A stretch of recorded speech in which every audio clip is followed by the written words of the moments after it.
What's going on, y'all? This is Rob with Cinema Bullies. I'm gonna touch up on a subject real quick.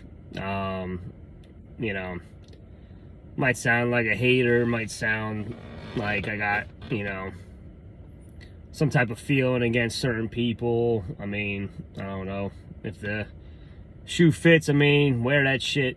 So, that's all I gotta say on that. But what I'm gonna get at is, you got a lot of these people, producing, nice dogs, nice studs, but you guys never seen them in person. I remember no breeder's gonna tell you what flaws the dogs really have, unless you see it in person, or have the dog examined, or see an exam report of the dog that you're breeding to. So just keep that in mind, when you're picking out a stud to use for your program. I see some of these people posting multiple studs, like, oh yeah, use this stud. I got, 5-6 studs in the lineup to use, but none of them produce shit ever. They just, they might have a couple litters, but what have they produced? Are they producing a consistent look? Are they producing clean, correct dogs? For example, there's a big name stud that I'm not going to say no names, even though I really don't care if I do, but just to be professional, there's a stud that I got into a conversation with somebody on Facebook, and they commented something about the dog, saying, oh, he looks just like his dad, or whatever, blah, blah, blah. I just looked at the dude, I'm like, that dog looks nothing like his dad. I've seen his dad in person. That dog got easty-westy, no bone, weak pastures. That dog looks nothing like its dad. So, you got these people breeding to these dogs just because they got a big name behind it, or they're impressive looking.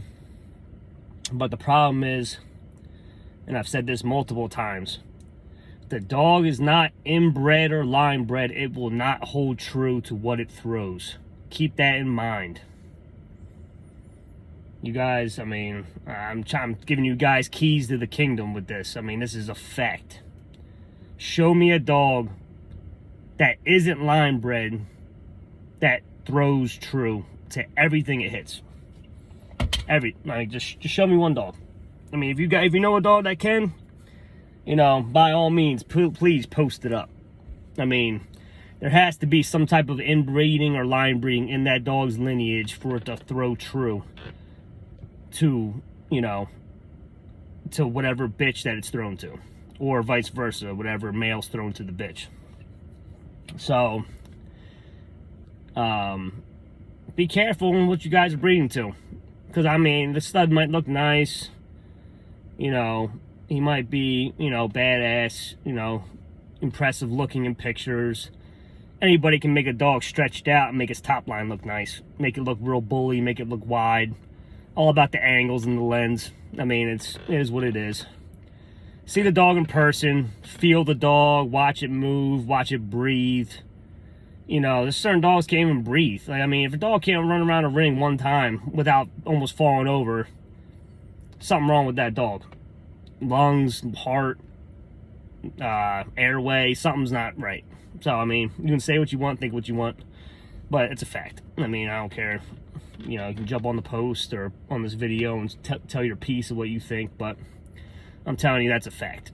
So, you can say whatever you guys got to say, but I'm saying, know what you're breeding to. My studs, both of my studs are inbred, line bred studs. Inbred Lucky, inbred Magoo, inbred Miyagi. Both my studs have several inbreedings or line breedings of those dogs. So my dogs should throw pretty true to what they look like. And so far, both males have litters on the ground, and both look like they threw their look. I'm going to say that Cinema Bullies Obsidian looks like he might have threw a little bit more true, because he is 3 times Magoo and 3 times Miyagi within the first 5 generations of his ped. So he's heavy muscle tone blood and heavy Miyagi. He is outcrossed on the dad's side with, Grand Champion Stacks and Champion Game Changer. So some Michelin's blood that's in there also. If you go further back, with Tombstone and all that. So, he might not throw 100% true, but he's going to throw his look, at least in some of his puppies that he does throw. Now, my main goal is to tighten up that blood one way or another with, Obsidian's, future daughters, or, Furian's future daughters, tighten that blood up more. Because I like how both my studs look. They both look different. One's more bulldogish, one's more, terrier. Has a, tighter skin on his face, not as droopy lips. So they both got 2 different looks.